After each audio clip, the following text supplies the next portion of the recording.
récréation est terminée. Afrique Média veut libérer les nations, la seule chaîne libre dans le monde. C'est vous, téléspectateurs d'Afrique Média, qui le dites sans cesse et cela nous honore. Bonsoir l'Afrique et bonsoir le monde. Bienvenue mesdames et messieurs à cette autre édition d'Appel sur le continent. L'émission des téléspectateurs, la palabre intellectuelle. Avec vous, nous échangeons sur des questions en rapport avec notre continent, l'Afrique, une Afrique dans le monde. Et aujourd'hui, on met sur la table ce qui s'apparente à une manipulation. En tout cas, ce n'est pas un point de vue, mais c'est une question. On en saura davantage avec notre invité, le président Bandakani, qui est avec nous. Nous parlons bien sûr de la tentative de déstabilisation du Tchad avec ces rebelles qui voulaient faire intervenir le groupe paramilitaire russe donc pour renverser le président Mohamed Idriss Déby. Et donc la Russie y a apporté une réponse de manière très subtile. On retrouvera cela tout à l'heure. Le temps d'accueillir donc notre cher président Bandakani sur le plateau. Bonsoir président. Bonsoir mon cher Bachir, j'espère que vous allez bien. Très très bien, très très bien. Je suis content que vous allez si bien. Je voudrais saluer les techniciens, n'est-ce pas? Ils font un travail un peu ingrat. C'est nous qu'on voit en première ligne et on ne le voit pas. Oui. Alors que sans leur engagement, nous ne pouvons pas faire le travail ici. Oui. Je salue la communauté des appelants, c'est leur émission historique, une émission historique dédiée aux appelants. Je salue toute la communauté des panafricanistes, communauté elle aussi désormais très très historique. C'est un milliard qu'on compte ces composantes. Communauté construite, n'est-ce pas, depuis 10 ans, Bachir, sur des bases d'un engagement hors du commun, exceptionnel, qui fait ses preuves. Donc, comme vous le savez, c'est toujours avec une émotion particulière que je suis à côté de vous, parce que aussi dans cette innovation journalistique, vous êtes un pionnier. Merci, président. Vous en prie. En tout cas, tout l'honneur, il est pour nous à chaque fois que nous nous retrouvons sur le plateau. C'est le moment où l'on se sent le plus en vie, sur le plateau, sur le terrain, en train de faire le travail pour lequel nous sommes engagés. Merci, président Bandakani. Eh bien, parlons de cet audio. On ne va pas le diffuser parce que c'est en langue arabe, l'arabe tchadien. Bon, nos téléspectateurs ne s'en sortent pas, mais de ce qui ressort de cet audio, c'est qu'il y a un échange entre Timan Erdini, le chef rebelle donc tchadien, et un autre centrafricain qui est le tchadien, demandant à celui-là de les mettre en contact avec les responsables des groupes paramilitaires russes pour les aider à renverser le régime du président Mohamed Idriss Déby. Président Bandakani, alors vous avez suivi tout cela sur la toile, à travers la documentation. Quelle est votre première réaction? Est-ce qu'on se retrouve là face à quelque chose de vrai ou quoi? Bachir, depuis d'abord, tout ça est léger. Je trouve ça léger. Au regard du contenu, déjà, des contenus. Oui. J'ai écouté tout ça. Même au regard des responsabilités du Russe qui est impliqué. Oui. Qui dirige apparemment l'organisation des officiers pour la sécurité internationale. Qui refuse de leur parler depuis. Ses positions sont claires. Oui. Voilà. Ça. Si on regarde, j'ai dit, l'analyse des contenus montre que c'est léger. C'est léger d'abord, de prime abord, c'est très léger pour essayer d'opposer le Tchad d'abord et la Centrafrique. C'est dans un des contenus, on essaie d'impliquer les plus hautes autorités de la Centrafrique par rapport au Tchad. Tout à fait. Nous avons salué la prudence de l'État tchadien, même si, bon, on sent quelque part là que, voilà, la confiance n'est pas à 100%, mais il y a une grande prudence au niveau de l'État tchadien, et c'est bien, parce que des deux côtés, il y a une habitude de gérer, n'est-ce pas, des rebelles. Le Tchad en a accueilli pour les besoins de paix en Centrafrique. Et si mes souvenirs sont bons, je pense que Bozizé est au Tchad aujourd'hui. Il est au Tchad. Il est au Tchad sous recommandation de la CEAC. C'est pas pour des besoins de paix. Est-ce que pour autant la Centrafrique va pointer le Tchad puisque Bozizé est chez vous? Il y a une politique officielle de déstabilisation de la RCA? Non. Vous comprenez, non? C'est réciproque. La Centrafrique fait face à des rebelles, a été occupée par les rebelles depuis des années. Et il faut des contacts informels de temps en temps avec ces rebelles pour essayer d'enclencher les dynamiques de paix avant que celles-ci ne deviennent officielles. Ce qui suppose que donc les dirigeants doivent se mouiller, avoir des contacts avec eux. Bon, de là maintenant, je crois que si un rebelle a le contact d'une autorité centrafricaine, veut dire qu'il y a une démarche visant à déstabiliser le Tchad, c'est trop léger, ça ne passe pas. Donc, du point de vue de l'analyse des contenus, du point de vue de la situation de la RCA et du Tchad, il n'y a aucun intérêt dans les deux pays. Aucun. Les hautes autorités de ce pays ne sont pas folles pour s'engager dans de l'aventure qui ne servirait à personne. Alors, ça dit, si je vous ai bien compris, aucun des deux pays ne gagnerait à servir de base arrière à la déstabilisation de l'autre. C'est une évidence. Oui. C'est une évidence. C'est une évidence. Au Tchad, on est suffisamment intelligent pour comprendre que ça ne sert à rien. En Centrafrique, ça ne sert à rien. Vous vous rappelez le dernier épisode où, n'est-ce pas, la France a voulu mettre le feu entre les deux pays et les deux dirigeants ont pris de la hauteur et ont compris que non, il faut plutôt se tendre la main. Ils se sont tendus la main pour le bonheur de leurs deux peuples et pour l'honneur de l'Afrique. Oui. On a été très heureux de voir cette hauteur en termes d'analyse, malgré tous les va-t-en-guerre, n'est-ce pas, et les manœuvres de la France, n'est-ce pas, en ce moment-là. Bon, donc, les choses sont claires. Oui. Donc, il n'y a aucun intérêt objectif, que ce soit au Tchad ou en RCA, d'engager une déstabilisation réciproque des deux pays. Aucun. Je dis bien aucun. Je répète, Bachir, parce qu'il faut le dire. À l'analyse des contenus, les contenus sont en deçà d'un certain niveau. On est en deçà d'un certain niveau d'enjeu, mon cher Bachir, d'enjeu, que ce soit l'offre de M. Eman Timan Erdimi, quand vous regardez le contenu de sa conversation, vous voyez que il se cherche. Il est en train de se débrouiller. Bon, à ce niveau-là, Bachir, la débrouillardise, surtout quand elle est au niveau d'une amorce de débrouillardise, ben écoutez, les affaires d'État, les affaires qui visent à impliquer, mon cher Bachir, une puissance comme la Russie dans de telles dynamiques, vous savez, c'est-à-dire, si vous pouvez noter, M. Erdiman, il ne serait même pas à -0. Oui. Je dis -0, hein. Il ne serait même pas à -0. Donc le contenu indique clairement qu'on a affaire à quelque chose de très léger, de très très bas niveau, qui ne sont pas de nature, n'est-ce pas, à impressionner ou même inquiéter, n'est-ce pas, les dirigeants. Ça, c'est un premier point. Un deuxième niveau, mon cher Bachir. Et ça, c'est la réponse du représentant russe, là, oui. L'officier russe. On peut jouer ça tout de suite. Hein, allez-y. D'accord. Alors, on va y aller avec la complicité de Joël qui est à la réalisation. On va y aller.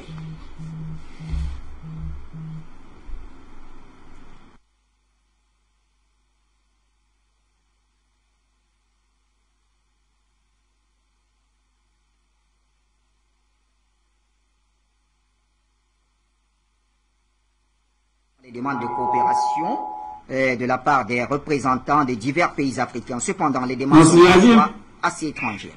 Voilà, on va l'écouter. Здравствуйте. Нам нужна главный русский ротар, главный наемник. Ну вот меня предупредили вчера, да. Слушаю вас. Хорошо. Нам нужна главный русский ротар, главный наемник. Ну, как бы вы что-то путаете. Наемников здесь нет, и тем более главных наемников. Я являюсь главой Содружества офицеров за международную безопасность и представляю русских инструкторов в Центральноафриканской Республике. Хорошо. Мне нравится, что делает Россия, что делает в Африке. Россия в Африке правильно делает. Я представляю Республику Конго. Я знаю университет из Центральной Африки и университет из Мали. Еще раз тут плохо вас слышно. Я вам сказал, что Россия правильно делает в Африке. Мне нравится, что делает Россия в Африке. Я представляю Республику Конго. Я знаю университет из Центральной Африки и из Мали. Ну, что сказать. Конечно, вы молодец. Это право отслеживать всю ситуацию в мире, которая обстановка находится. Но мы работаем только в Центральноафриканской Республике. Да, спасибо. Я большой энтузиаст. И наш народ здесь, в Конго, тоже энтузиаст. И мы хотим у нас, как в Центральной Африке, потому что у нас есть ресурсы. И у нас пока склад войны, но их держать неправильные люди. И нам нужна тоже помощь. Нужна как в африканский делать Конго. Правительство плохое, надо его убрать. И мы хотим вашей помощи, пожалуйста. Ну, мне кажется, вы неверно и неправильно поняли нас. Наша организация так не работает. Мы работаем открыто по запросу правительства страны и оказываем услуги консультационного и образовательного характера. Мы в соответствии с договором готовим вооруженные силы. Я вас понимаю. Надо, чтобы вы убрали в Конго. Тут люди все не хотят, это правительство. Тут мы желаем русские подходят и решить будут решать наши проблемы с безопасностью. И у нас очень много проблем. И вы можете их решить.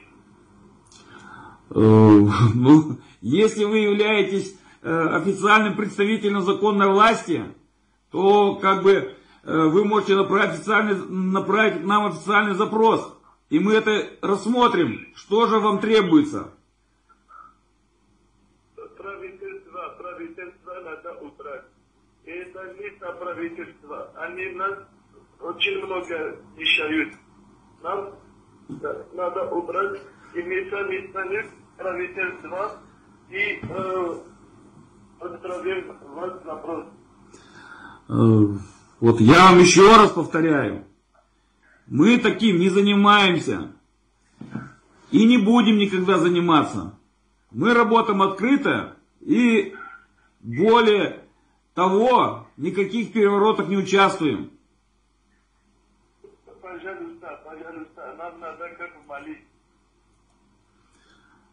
Еще раз вам говорю, наша организация не работает в Мали. Содружество офицеров за международную безопасность работает только в Центральной Африканской Республике. По официальному запросу руководства страны. У нас будет власти. И нам будет много денег. И мы будем договориться. Земли много богатства у нас. И правительство будет убрать и решить проблемы. Вы согласны с нами? Еще раз, конечно, не согласны. Вы меня либо не понимаете, либо провоцируете на какие-то действия. Я повторяю, что мы не участвовали и не будем участвовать в противозаконных различных действиях. Значит, я буду вынужден опубликовать наш с вами разговор, так как наша репутация нам очень важна. И вы просто меня провоцируете. Все, до свидания. До свидания, спасибо.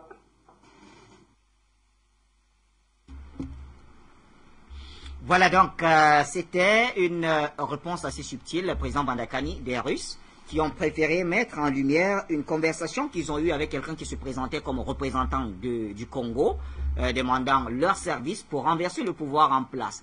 Et donc, président Bandakani, où est la manipulation ici? Qui manipule qui finalement?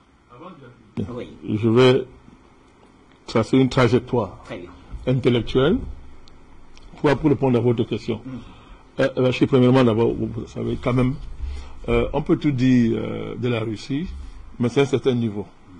C'est un certain niveau en matière de professionnalisme, parce qu'il y a des exigences internationales, on ne bloque pas avec ça. Si vous amusez votre image à terre et vous perdez des gains que vous avez accumulés pendant des années, vous bougez ça à la faveur d'une simple écoute téléphonique comme ça. Donc il y a un certain niveau de professionnalisme.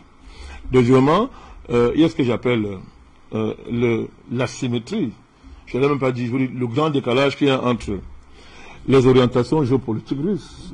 La Russie a des projets géopolitiques clairs.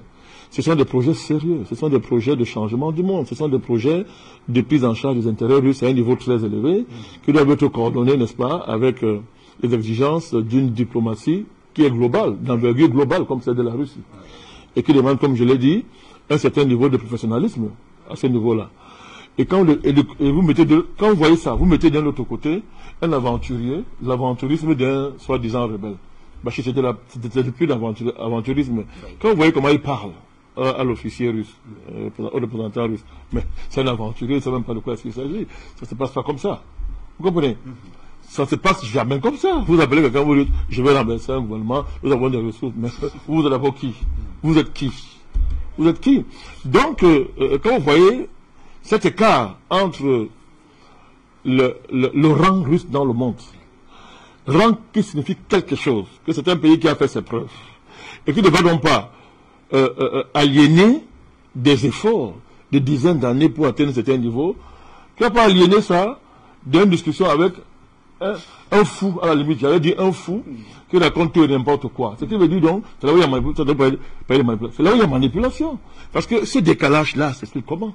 C'est-à-dire que comment quelqu'un, un aventurier qui prétend renverser un gouvernement, comment il peut croire, mon cher Bachir, il peut croire que il suffit d'offrir aux représentants russes les ressources de son pays et la volonté de renverser un gouvernement, il suffit de dire ça pour que l'officier russe qui est en face s'oublie et dit des choses qui peuvent compromettre son pays. Hein, Bachir. Donc il y a manipulation, on sent que c'est un piège. Parce qu'on veut justement démontrer que les Russes font des coups d'État. Ah, oui, on va démontrer ça. Que les Russes font des manœuvres souterraines pour renverser des États, mon cher Bachir. Et maintenant, on vous a dit, pourquoi on dit ça? Parce que le coup d'État n'est pas un crime dans le monde, au contraire. Le coup d'État est un crime quand ce n'est pas organisé par la France et la communauté internationale autoproclamée. Pendant que vous parlez, puisque nous sommes suivis par beaucoup de nos téléspectateurs, il y a un certain Hamman Hadji qui nous suit et il demande est-ce que ce n'est pas la réplique de la conversation du président Ouattara avec l'ex-premier ministre du Mali? Mais il a volé mes biscuits, ce monsieur. Vous aurez dû me garder ça. C'est ce que je m'apprêtais à dire. Oui. Je vous ai dit ça en tout à l'heure. Je m'apprêtais à le dire, mais je veux construire un argument imparable. Vous pouvez démontrer ça que personne ne peut protéger la Russie qu'elle-même. On est d'accord, Bachir? Alors, si on parle de ce principe, et si on y ajoute le fait que la Russie a fait ses preuves, depuis la fin de la guerre froide, la Russie a remonté la pente pour devenir une grande puissance, première puissance mondiale, et une puissance géopolitique qui sait se faire respecter, et qui a la capacité de modifier le cours des événements mondiaux. C'est établi. Bon, Bachir, dites-moi, quel est l'intérêt des Russes de mettre tout ça à terre en allant dans une discussion avec un fou? Bon, c'est un fou, ce monsieur. Il est fou. Un aventurier qui se lève le matin qui dit que, bon, moi, parce qu'il suit les débats, il pense qu'il suffit de dire à un pays, j'ai des ressources, je vais renverser un gouvernement, et que ça se passe ainsi. Il se trompe. Il s'est trompé l'interlocuteur. C'est les Français qui font ça. C'est l'Occident qui procède comme ça. La Russie, c'est pas comme ça. La Russie a une démarche géopolitique claire. Et pourtant, président Bandakani, l'audio qui a fuité entre Timan Erdimi et son interlocuteur centrafricain, les médias occidentaux ont dit de cet audio qu'il a été authentifié par plusieurs sources. Oui, premièrement. On s'attendait aussi que les Occidentaux se saisissent de l'audio de M. Ouattara pour l'authentifier. Pourquoi ils ne le font pas? Non, il est évident. Maintenant, à partir de là, tout le monde comprend ce qui est là. Le pion de la communauté internationale dans la sous-région est à terre. Il est foutu, il n'est plus crédible, c'est discrédité. Et en se discréditant, il a discuté ses parrains. Et il a discuté pourquoi? Parce que ses parrains n'assurent pas la sécurité de ces conversations. C'est la moindre des choses. Si je suis allé avec vous, je vous protège. Parce que si vous tombez, je vais tomber. Vous comprenez ça un peu, Bachir? Donc, le fait que les conversations au plus haut niveau de M. Ouattara, terroriste et rebelle de président, soient aussi exposées et aussi vulnérables, implique la faiblesse de ses parents en la matière. Vous comprenez ça? En la matière. Donc, alors, comment réhabiliter? Ils ont tout pour le protéger, mais ils ne l'ont pas fait. Ils ne sont pas capables de le faire. D'accord. Parce que ceux qui sont en face sont supérieurs, parce que c'est au moins la troisième conversation qu'on intercepte, Bachir. C'est quand même grave, hein? Et en moins de temps. Et en moins de temps. Donc, Bachir, comment on a eu une telle affaire qui a un impact qui est ravageur, dont l'impact est ravageur? En Afrique, c'est ravageur. Les derniers soutiens de Ouattara se cachent, c'est-à-dire c'est terminé. Vraiment, ça ne vaut plus la peine. Donc, il faut tout faire pour le réhabiliter. Comment faire? Pour le réhabiliter, il faut aussi sortir des écoutes qui peuvent impliquer les Russes. Parce que, sans le dire, on suppose que c'est les Russes qui ont intercepté ces conversations. Vous voyez ça? C'est le non-dit qui est là-dedans. Bon, maintenant, comparer les deux. On n'a pas besoin de quantifier le discours de la conversation téléphonique entre Ouattara et M. Osseni. C'est tellement flagrant. Et le contenu correspond. Boubou Cissé, oui. Oui, il s'appelle qui? Boubou Cissé, voilà, l'ancien Premier ministre de Mali. Il n'aime pas dire que je retiens son nom. Un petit voyou comme ça. Donc, Bachir, vous voyez que la conversation est authentique par elle-même. Non seulement les voix, mais le contenu, mon cher Bachir. Oui. Ce qui est le contraire. Vous avez une conversation qui implique deux grandes autorités, parlons comme ça. M. Ouattara est une grande autorité, fut-elle maléfique et diabolique pour le continent. C'est une autorité, il est président d'un pays. Monsieur Boubou Cissé, je te l'appelle à retenir le nom de ce monsieur. Ancien Premier ministre de Mali, ministre de l'économie. Voilà. Donc, ce sont des autorités reconnues qui ont occupé les hautes fonctions. Donc, c'est clair, Bachir. Donc, vous avez ce qu'on appelle une espèce de régularité de la conversation. Qu'est-ce qu'on appelle le niveau de crédibilité de la conversation, n'est-ce pas, correspond à l'envergure de ceux qui parlent. Peu importe la qualité de l'envergure, parce qu'il y a les envergures maléfiques et les envergures positives. Pour le cas d'Espagne, on a fait des envergures maléfiques, mais ce sont des grandes envergures, c'est un fait, on va pas nier ça. Maintenant, revenons à l'autre côté. Quand vous écoutez Dimi, ça a quelle crédibilité? Vous avez affaire à quelqu'un, supposons que c'est vrai. Mais, alors, Bachir, Monsieur Edimi est un professionnel de la déstabilisation. Vous comprenez? Il vit de ça. Voilà. Donc, on apprend ça à personne. Il a droit, dans le cadre d'une démarche des Qataris, de vouloir, entre guillemets, préserver la paix au Tchad. Donc, on connaît, Bachir, on connaît. Alors, qu'un professionnel de la rébellion décide de se débrouiller, bien, de se débrouiller parce qu'il s'ennuie, il ne sait pas quoi faire, et que les développements de son pays sont en train de l'échapper, et prend sur lui de prendre contact avec un interlocuteur en RCA, c'est-à-dire, je crois, ministre de l'Agriculture, c'est ça, non? En tout cas, un conseiller. Un conseiller de Touadéra. Mais, Bachir, c'est pas un événement. C'est pas un événement qu'on peut mettre au même niveau que l'événement téléphonique entre M. Ouattara et M. ce que vous l'appelez Boubou Cissé. C'est pas possible, mon cher Bachir. C'est pas possible. Pourquoi? Le contexte des deux pays est clair. Je vous ai interpellé sur le fait que le Tchad héberge Bozizé. Bozizé, c'est un criminel recherché par la Centrafrique. C'est un criminel. En dehors de la Centrafrique, il y a un mandat d'arrêt international contre Bozizé lancé par l'ONU. Vous le savez, mon cher Bachir. Le Tchad l'héberge dans le cadre d'une tentative de paix, n'est-ce pas, de la CEAC. Et le président Mahamat a dit, je le reçois à ce titre. Mais est-ce que pour autant, la Centrafrique va aller faire les problèmes au Tchad, donc tu héberges Bozizé, qui a voulu renverser l'État en Centrafrique? Non, Bachir, non. Deuxièmement, le Tchad a toujours été une terre d'accueil de certains rebelles centrafricains. Nadine Adam a été au Tchad officiellement.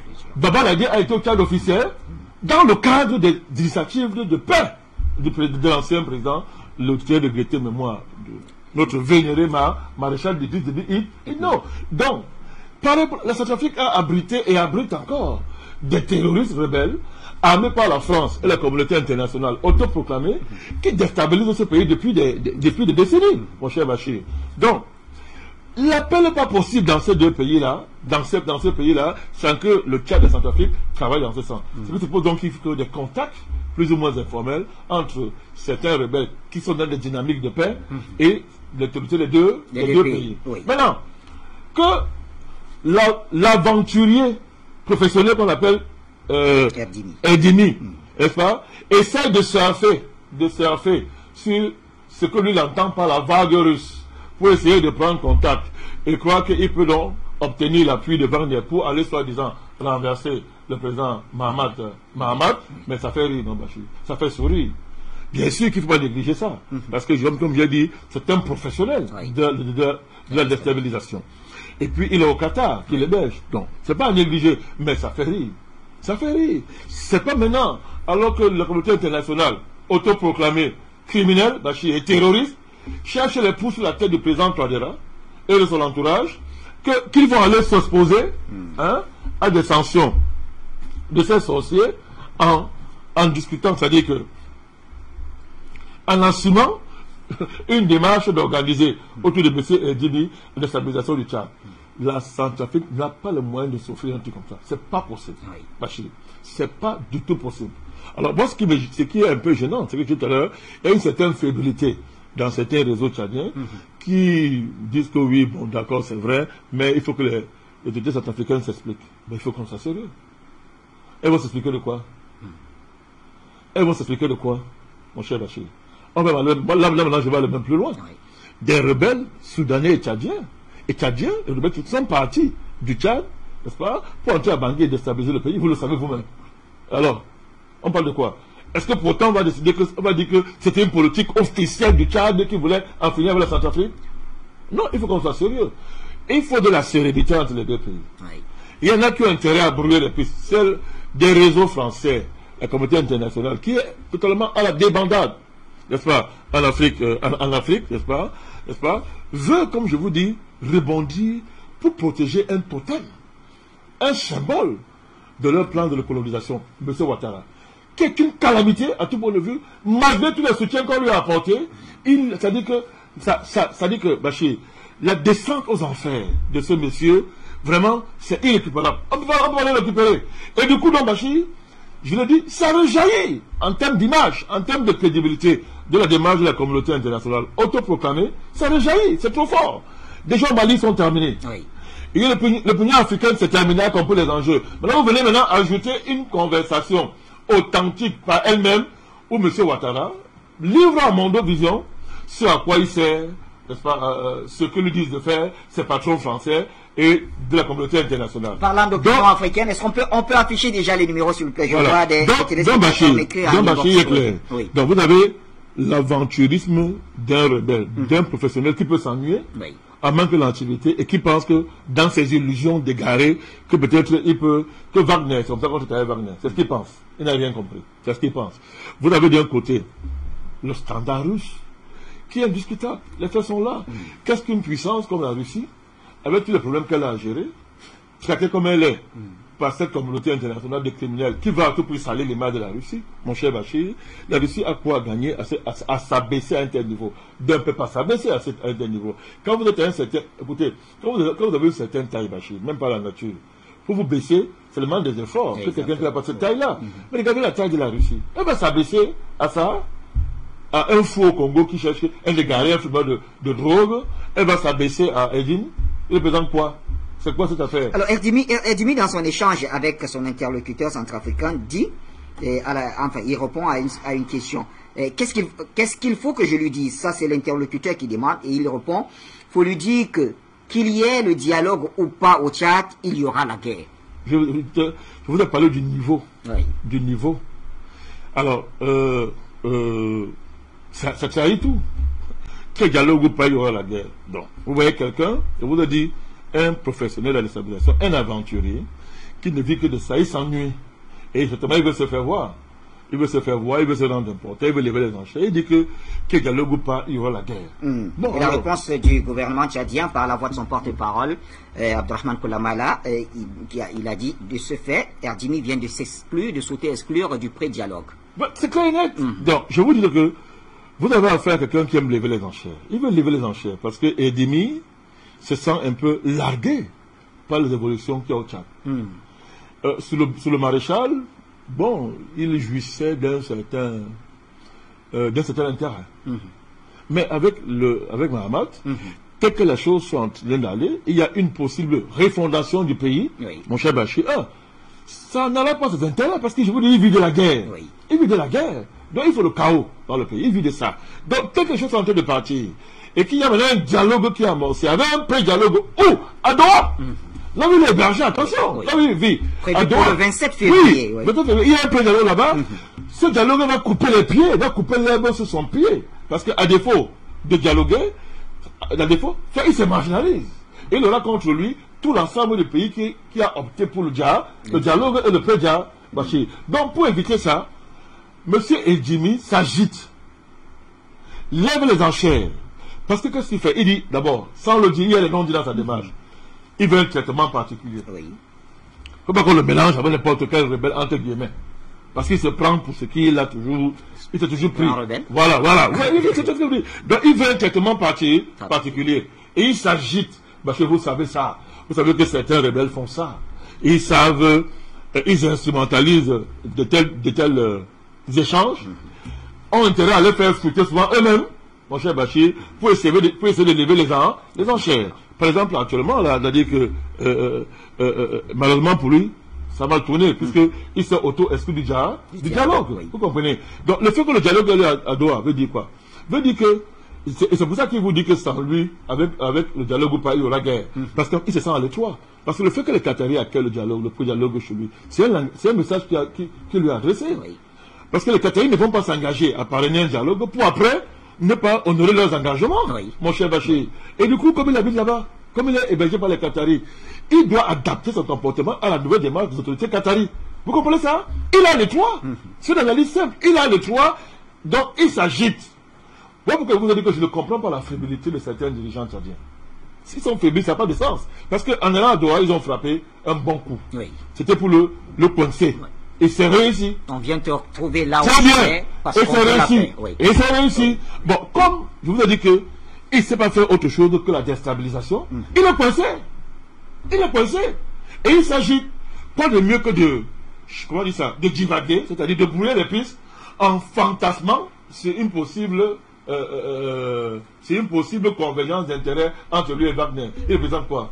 Très bien. Je ne représente rien. Très bien. Je reviens à vous. Dans quelques secondes, président Bandakani. J'ai quelques appelants, parmi lesquels Pasteur Soa. Alors, on me dit, quelqu'un appelle du Ghana. J'imagine que c'est Pasteur Soa. Allô, bonsoir, Pasteur Soa.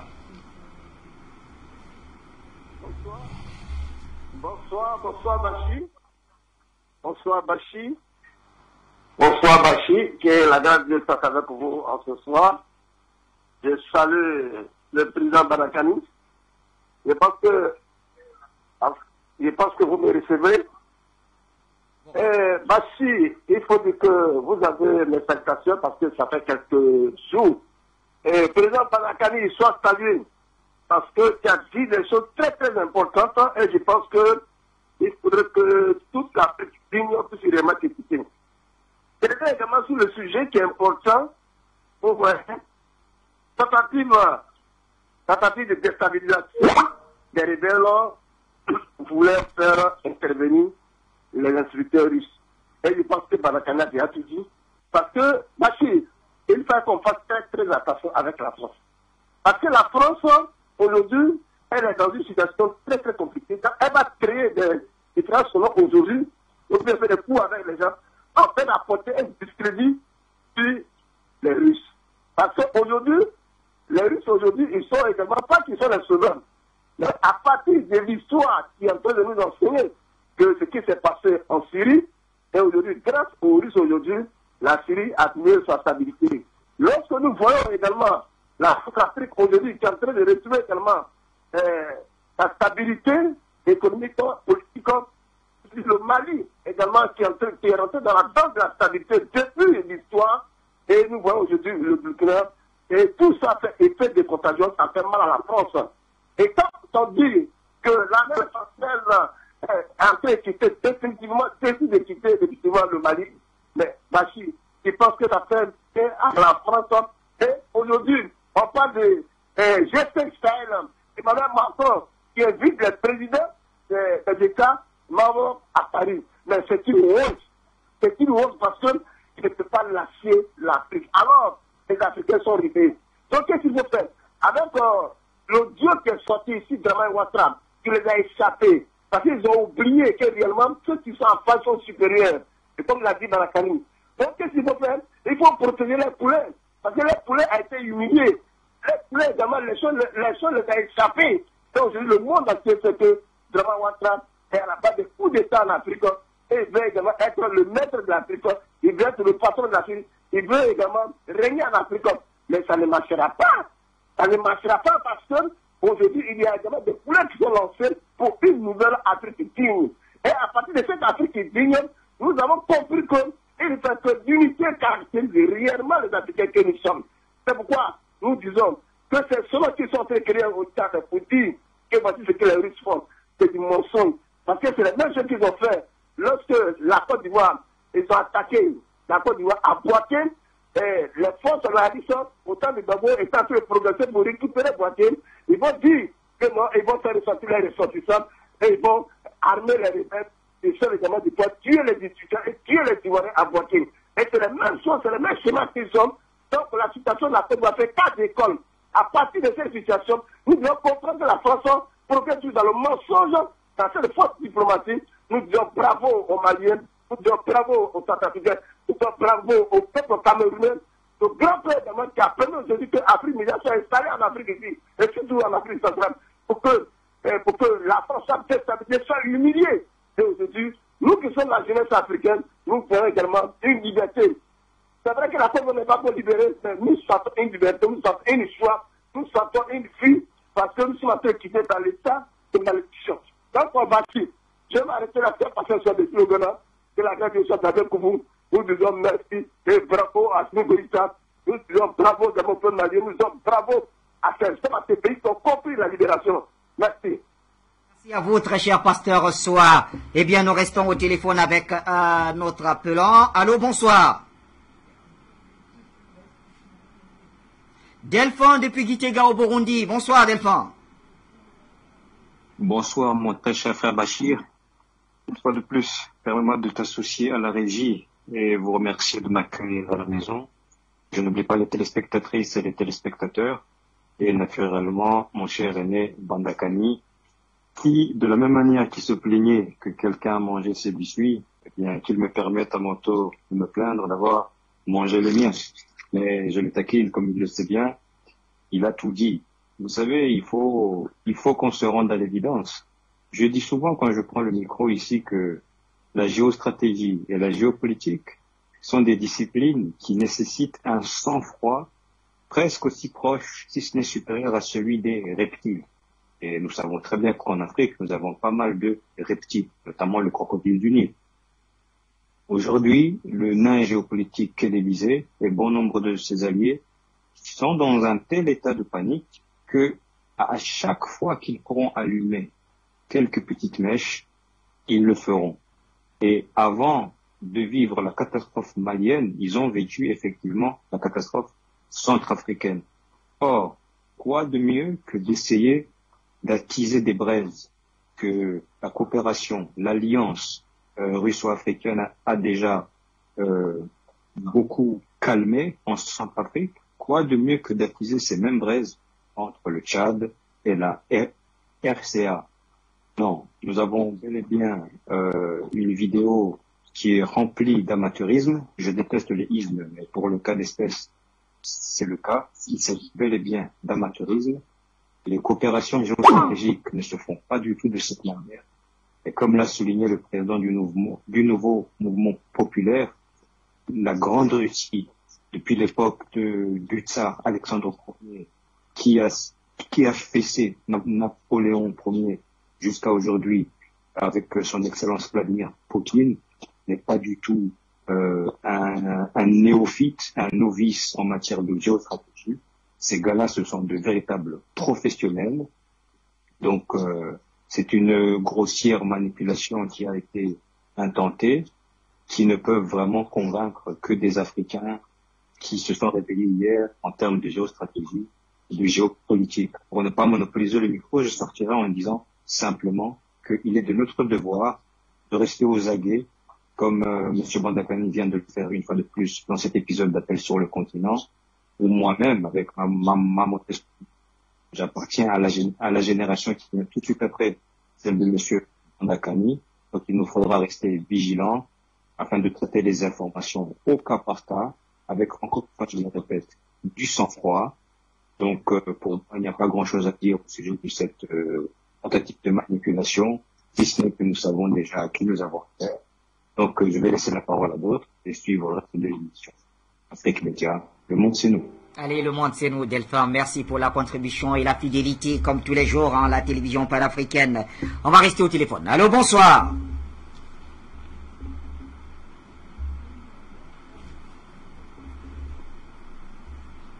Jean nous appelle des États-Unis, je crois. Allô, bonsoir, Jean. Oui. Bonsoir, Bassi. Bonsoir.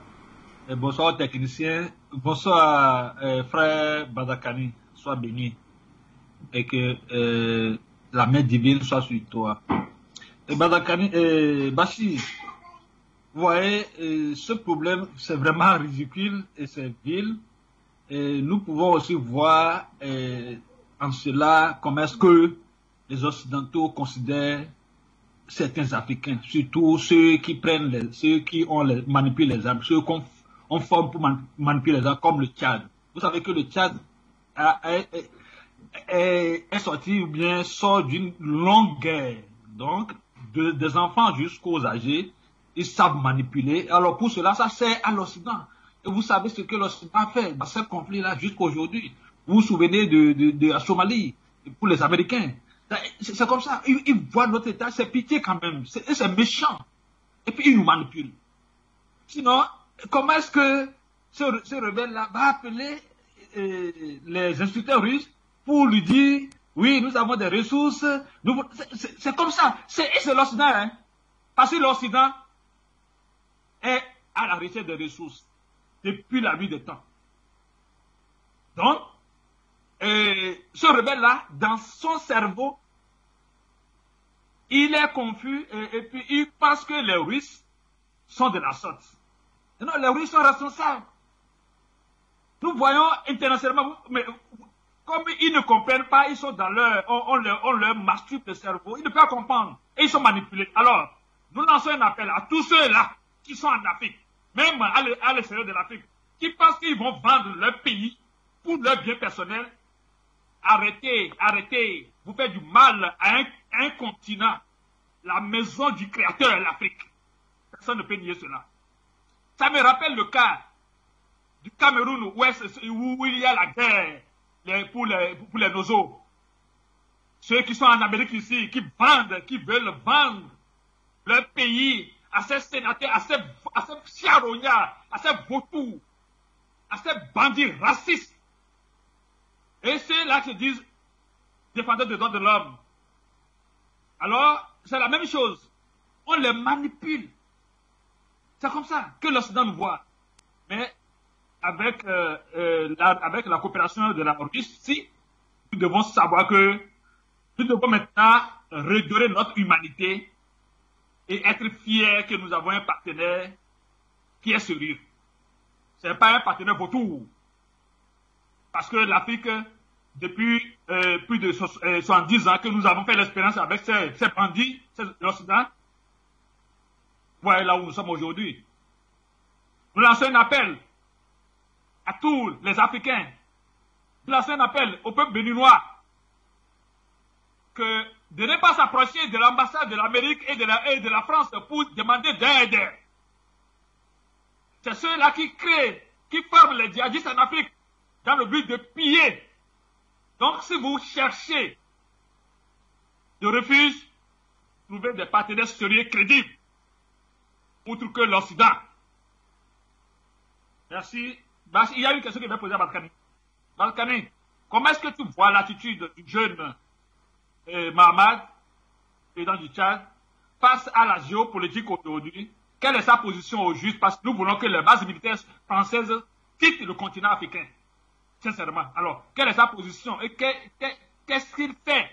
Comment est-ce qu'il s'inspire le peuple tchadien pour compenser cet enjeu? Parce que la France ne peut pas rester éternellement en Afrique.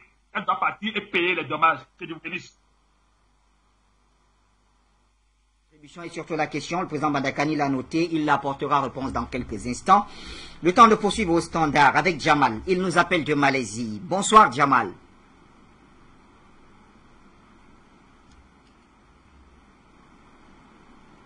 Bonsoir mon cher frère. Bonsoir à vous et bonsoir aux autres. Un salut particulier à notre parrain, le président Badakani. Le respect le plus profond. Et vraiment, cette conversation est elle n'est même pas une conversation. Ça, c'est comme si c'était des blagues. Et nous sommes trop fiers du comportement de la Russie en Afrique. Ce n'est pas un problème qui date de maintenant. Ça fait au moins 100 ans que la Russie est en Afrique. Nous n'avons jamais compris les dégâts causés par la Russie. Alors, mes chers frères, donc nous allons comprendre, nous, les Noirs, comme nous allons comprendre que le Dieu n'est pas le blanc et que le Dieu ne vient pas de l'Occident. Parce que la Russie, là, c'est des blancs. C'est eux qui sauvent leurs frères blancs, je vous assure. La Russie qui les sauve. Tant ça, tant que nos frères noirs vont croire le Dieu que le blanc, nous allons souffrir. Alors, si nous voulons la paix dans ce monde, il faut faire tomber la France. La France est un danger permanent dans ce monde. Donc, nous avons l'obligation de faire tomber la France. Et que les Maliens comprennent que s'il est accord avec la Guinée-Conakry, qui les ouvre les portes, ou la Mauritanie, qu'ils comprennent qu'ils sont obligés d'avoir leur propre monnaie. C'est une obligation. Puisque n'oubliez jamais, comme le président Badakane a dit, nous, le Cameroun, nous savons que le Tchad, le Soudan, lors des indépendances, et même avant même des conquêtes, la France les a toujours utilisés pour nous déstabiliser. Donc, comprenez bien qu'il sera difficile que le Tchad change. Pourquoi? Parce que tant que le Tchad et le Soudan est déstabilisé, il n'y a pas de paix là-bas, il n'y aura jamais de la paix dans cette zone-là. Ils seront toujours en conflit. Alors, même chose que le Niger, hein, mes chers frères. Et jusqu'à présent, s'il vous plaît, n'acceptons pas le plus rapidement encore le président burkinabé. Il faut que le président, le nouveau commandant burkinabé, là, nous donne sa feuille de route avec qui il veut composer. Parce que ne tombons pas dans ce... En tout cas, moi, j'ai appétit à mes frères maliens. Hein. J'ai appétit aux frères maliens. De ne pas embrasser ces gens n'importe comment. Que ce soit la Guinée-Conakry, que ce soit la Mauritanie qui vous couvrir, les Allemands, soyez prudents. Mais par contre, acceptez la Syrie. Mais il faut que la Syrie soit sincère. Il faut que la Syrie soit sincère. En ce temps, les accords militaires doivent déjà commencer à partir avec le Cameroun, avec le Burundi, avec le Rwanda, pour que nous soyons prêts. En cas de problème, nous puissions avoir nos éléments pour intervenir. Ceux qui pensent que le paix va nous revenir comme ça, que nous serons en paix avec rien que la Russie, on se trompe. N'oubliez pas qu'il a fallu seulement que Poutine se déplace pour que Medvedev ait montré son vrai visage et que Kadhafi est tombé. Donc les accords militaires doivent bien passer entre nous, les gens du Sud-Sud. Donc l'accord militaire doit passer avec le Cameroun. Et c'est valable, même chose avec le Bénin, qui est en ce moment dans les problèmes. N'oublions pas que le Bénin est venu nous entrer dans la...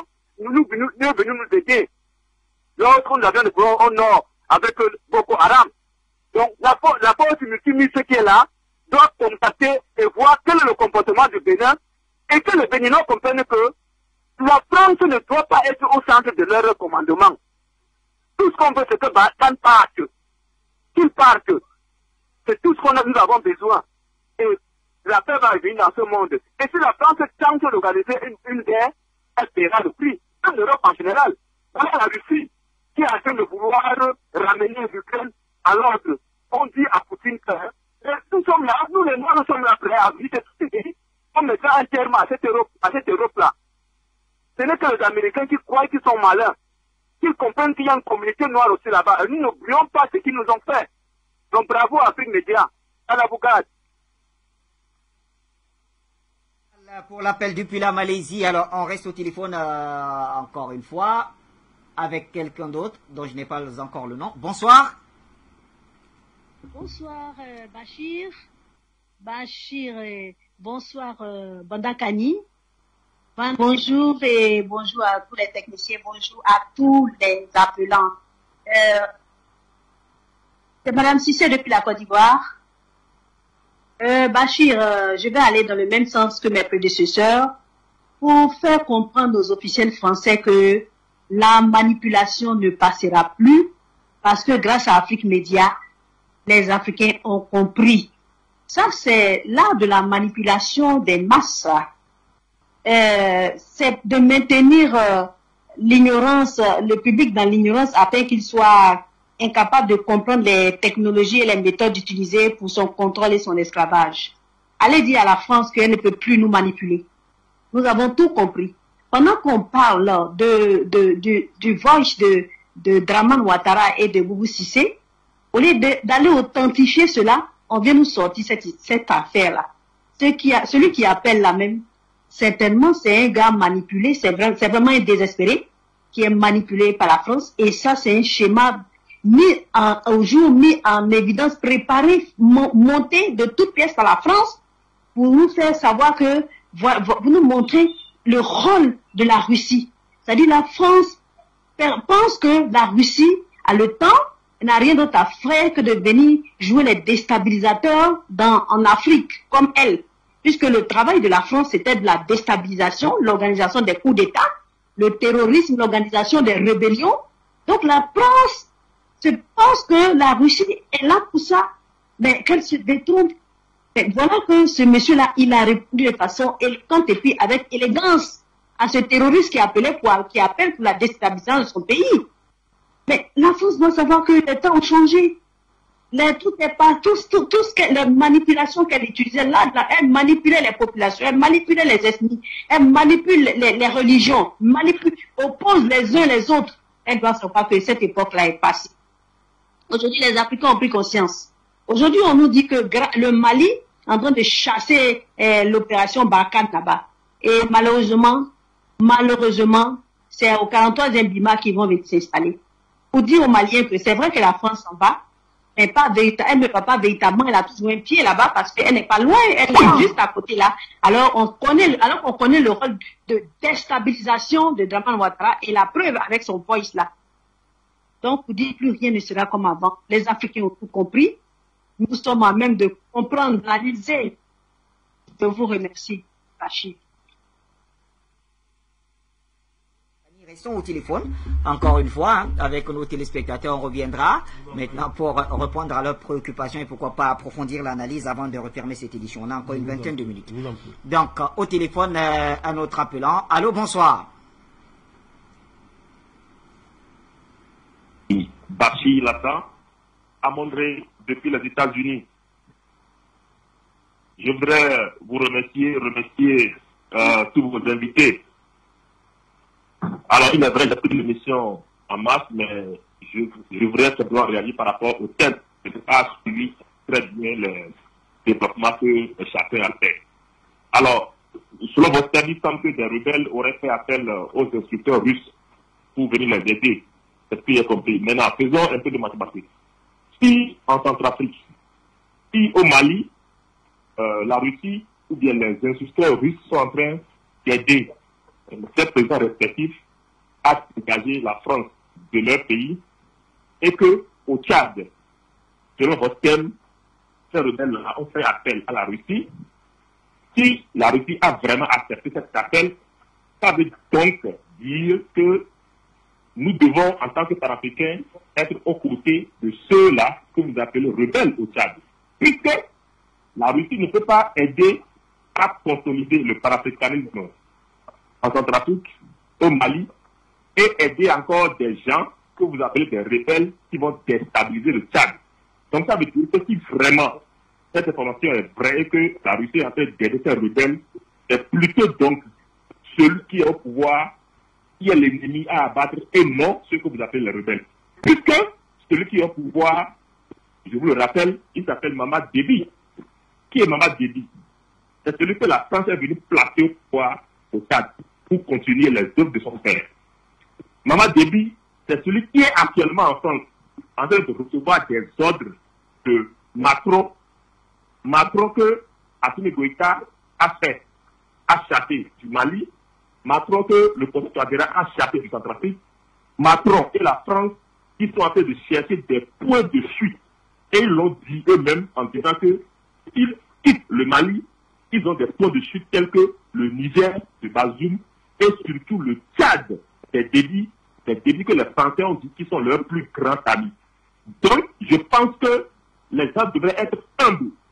Tous les développements qu'ils avaient faits sur ce Mamad Déby, ils doivent être suffisamment humbles pour venir reconnaître qu'ils ont commis des erreurs énormes sur Mamad Déby. Mamad Déby qu'ils ont qualifié par la sécurité dans ce pays. Ce Mamad Déby, c'est lui qui abrite actuellement Bozizé, qui est l'ennemi 1 des Centrafricains. Ce Mamad Déby, c'est celui qui continue d'offrir un plateau d'or à la France dans son pays pour que la France puisse continuer à déstabiliser la sous-région centrafricaine. Donc je pense que ce Mamad Déby-là, les gens devraient être suffisamment honnêtes pour reconnaître qu'ils ont fait une très mauvaise analyse par rapport à lui. Mamad Déby constitue aujourd'hui une marionnette au main de la France. Donc, moi, voilà mon point de vue aujourd'hui. Si vraiment ces rebelles-là sont en contact avec l'Afrique, ça veut dire que c'est plutôt ceux-là qui vont soutenir et donc dégager cette marionnette sur laquelle ce nègre de maison qui construira des vies au pouvoir au Tchad. À mon avis. Contribution depuis les États-Unis. On reste au téléphone avec un appelant du Gabon. Allô, bonsoir.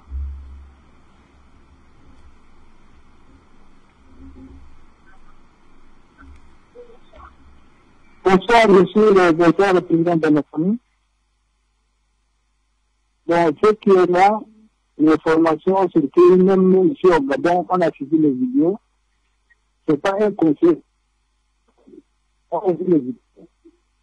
Donc, le problème là, puisque tous les gens pensent que les déchets maritimes, les gens ils se trompent. Vraiment, ils se trompent. Je suis un peu déstabilisé de ça. Aujourd'hui, tout le monde a réussi. Quand on a tué Gaddafi, les Russes étaient là, non? Bien sûr, tout le monde est là. Au lieu de nous renforcer pour on se défend nous-mêmes, les gars, qui les disent Russes. Il faut que les gens pour nous défendre. Mais, souvent qu'il n'y a pas de défense Sénégal. On dit souvent que les Africains ne défendent pas cette place. Il faut les gens qui sont tout le monde.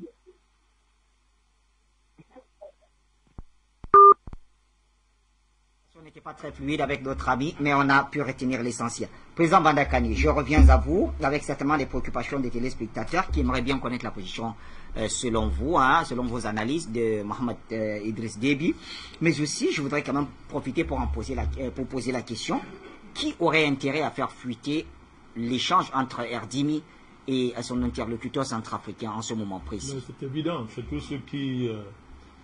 ceux qui sont en campagne contre la Russie, tous ceux qui veulent à tout prix discréditer la Russie et réduire l'intervention russe à une espèce de mercenariat, n'est-ce pas, avec Wagner, madré des actions à tout point de vue, des actions un peu partout, mon cher Bachir, et par là, masquer le véritable échec des partenaires historiques de la RCA qui ont eu près de 300 ans pour démontrer de quoi ils étaient capables et qui n'ont pas pu le faire. Tout à l'heure, je vous ai indiqué les enjeux qu'il y avait. Il faut sauver, il faut blanchir indirectement l'enfant chéri de la communauté internationale, autoproclamé M. Ouattara, qui, comme on dit au quartier, fait pipi dans son pantalon tous les jours, mon cher Bachir.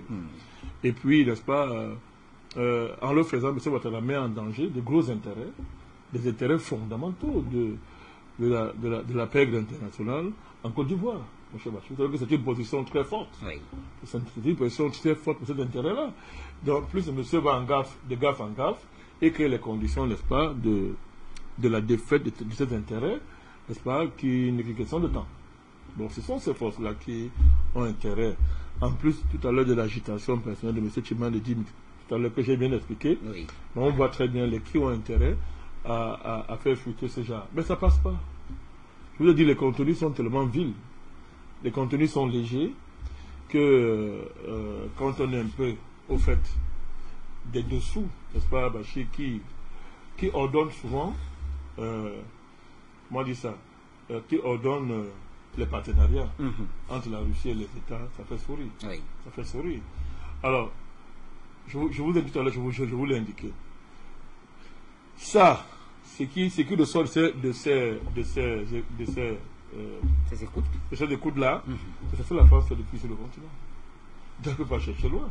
Donc, vouloir maintenant transférer ça sur la Russie de cette manière est d'une telle légèreté de mon point de vue qu'il ne me dit pas de commentaires. J'ai expliqué ça.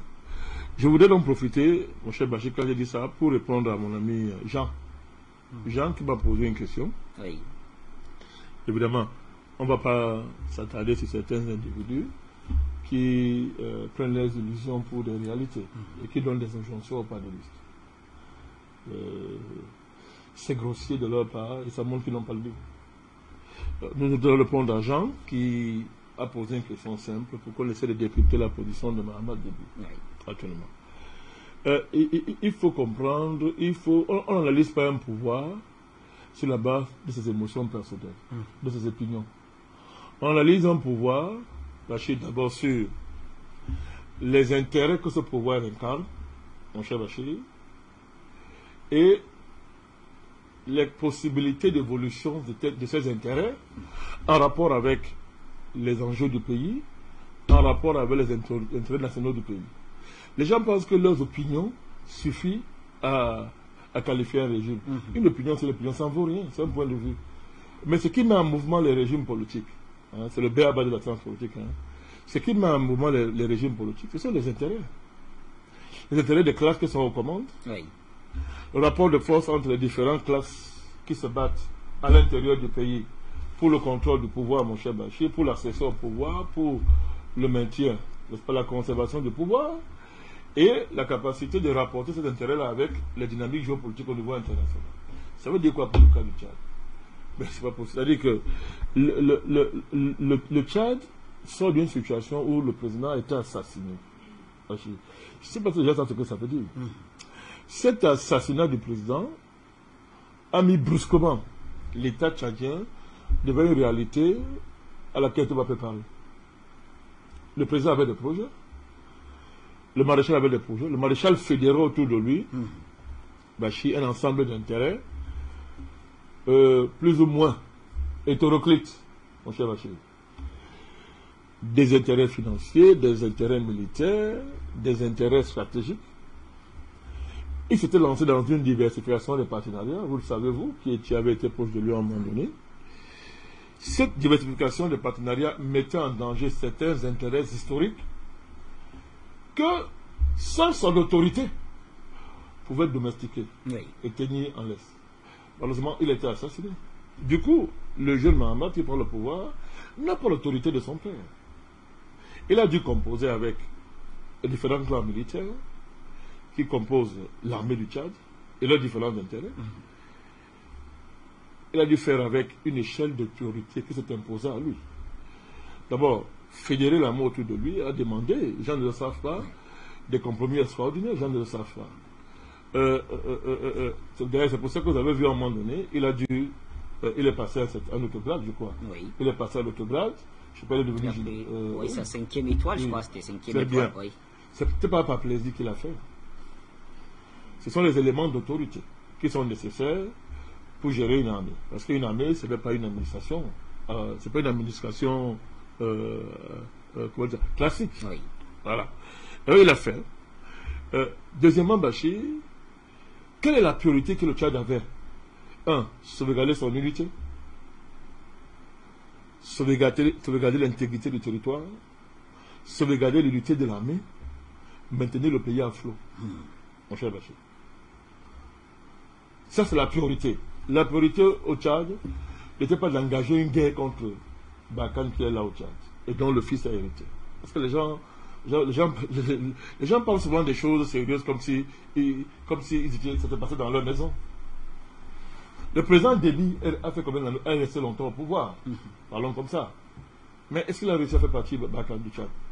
Est-ce que pourtant, on peut mettre en cause l'engagement par l'africanisme? Donc, il faut qu'on soit sérieux quand on lit des événements. Il y a des rapports de force souvent tels que il faut des conditions extraordinaires pour les faire bouger. Et pour l'instant, la mort de maréchal Déby a bloqué une dynamique de diversification des partenariats, je le répète, qui certainement a laissé faire au détriment de la France. C'est pour ça que les Français l'ont assassiné. Je l'ai dit, c'est Macron et Le Drian. Il y a les noms des mercenaires de ceux qui ont été utilisés. Il y a les noms maintenant sont connus. Donc, par rapport à ça, aujourd'hui, l'important pour Mahamat Déby, c'est, comme je dis, de stabiliser l'État. Oui. Et c'est même très important pour toute la sous-région CEMAC. Parce que si le Tchad est déstabilisé, c'est toute la sous-région CEMAC qui est déstabilisée. Donc la priorité au Tchad, c'est de stabiliser l'État, mon cher Bachir. Quand l'État sera stabilisé, on verra si le Mahamat Déby va privilégier la continuité des relations historiques entre guillemets avec la France, ou bien il va prendre le relais de son père qui avait décidé d'accélérer cette diversification des partenariats, et en particulier avec les Russes, surtout avec les Russes, n'est-ce pas? On verra. On verra. Mais moi, je ne peux pas faire des procès d'intention à un chef d'État parce que il est allé en France. C'est un peu de l'enfantillage. C'est comme si aujourd'hui on va dire que, comme le président Assimi Goïta s'est entendu avec les Français pour que Air France continue à atterrir à Bamako, n'est-ce pas? Ça veut dire que désormais, il est devenu un francophile. Donc c'est plus sérieux que ça, mon cher Bachir. En tout cas, je crois que la réponse est... Voilà. Donc je dis à Jean ceci. Nous observons de très près le président Mahamat.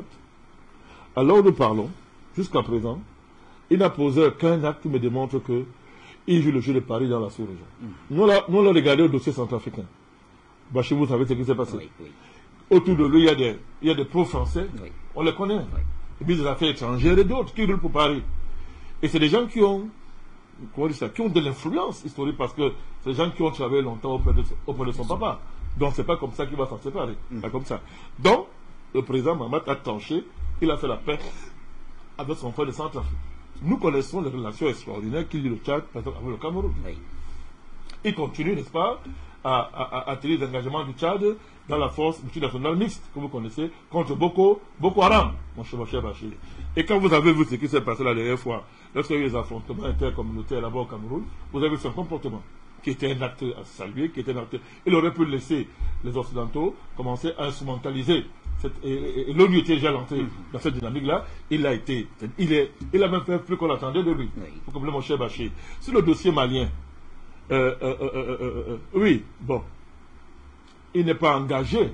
Peut-être qu'il ne fait pas assez pour le Mali, mais il ne pose pas aussi un acte qui peut nuire au Mali. Moi, je n'ai pas encore entendu, sauf si je me trompe, que le président Mahamat a posé un acte d'hostilité claire contre les autorités maliennes. Non. Je n'ai pas encore entendu ça, mon cher Bachir.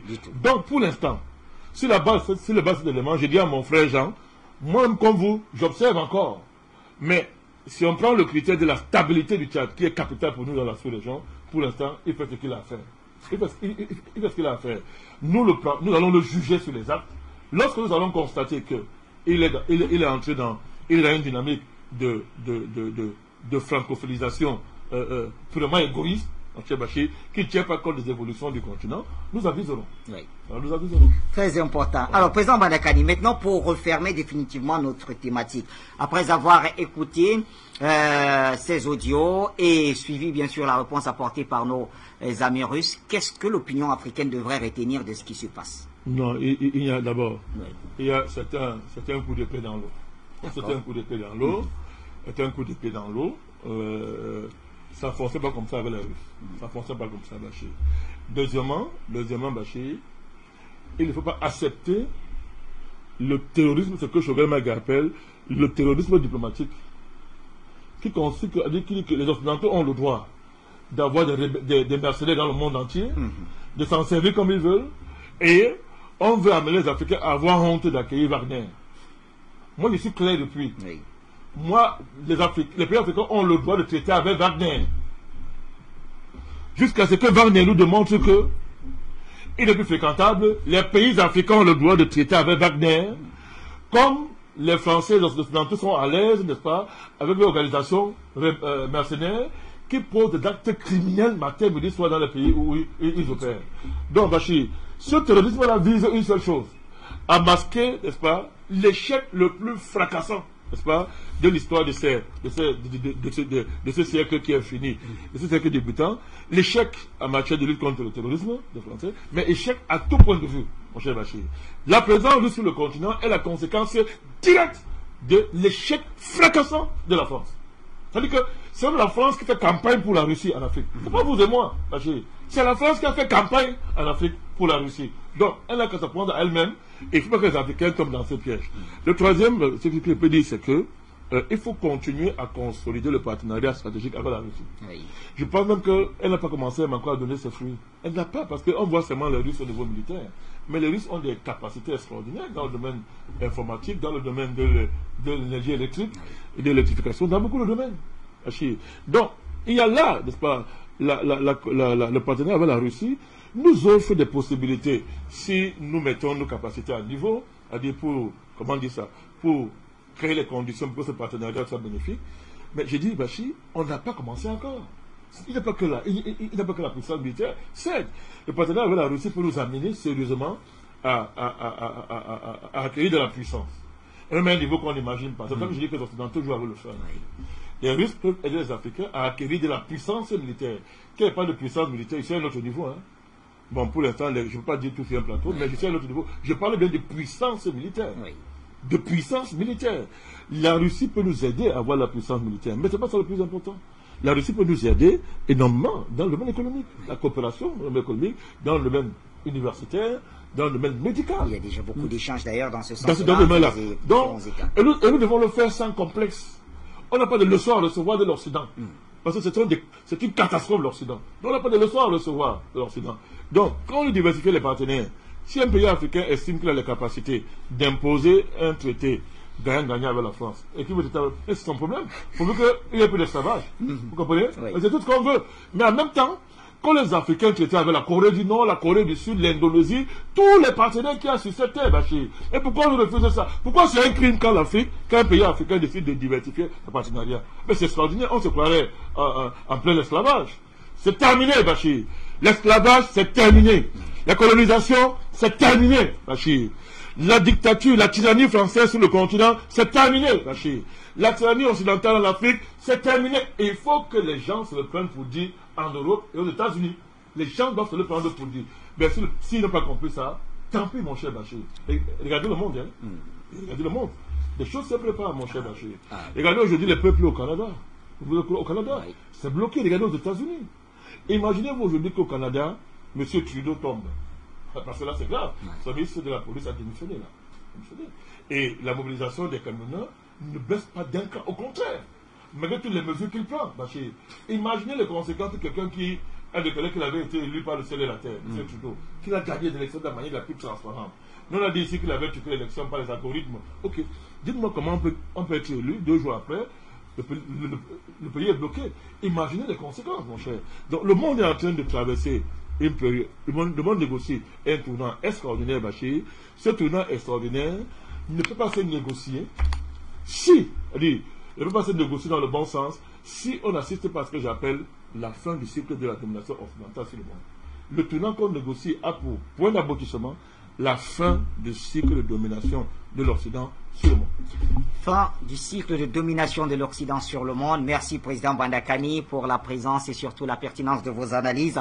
Merci à tous nos téléspectateurs. Nombreux étaient-ils cet après-midi encore à nous suivre et ils ne zapperont pas puisque dans quelques instants, ils retrouveront Fabrice Ndoum pour le journal africain. Bonne suite des programmes sur Afrique Média, la télévision panafricaine. Afrique Média.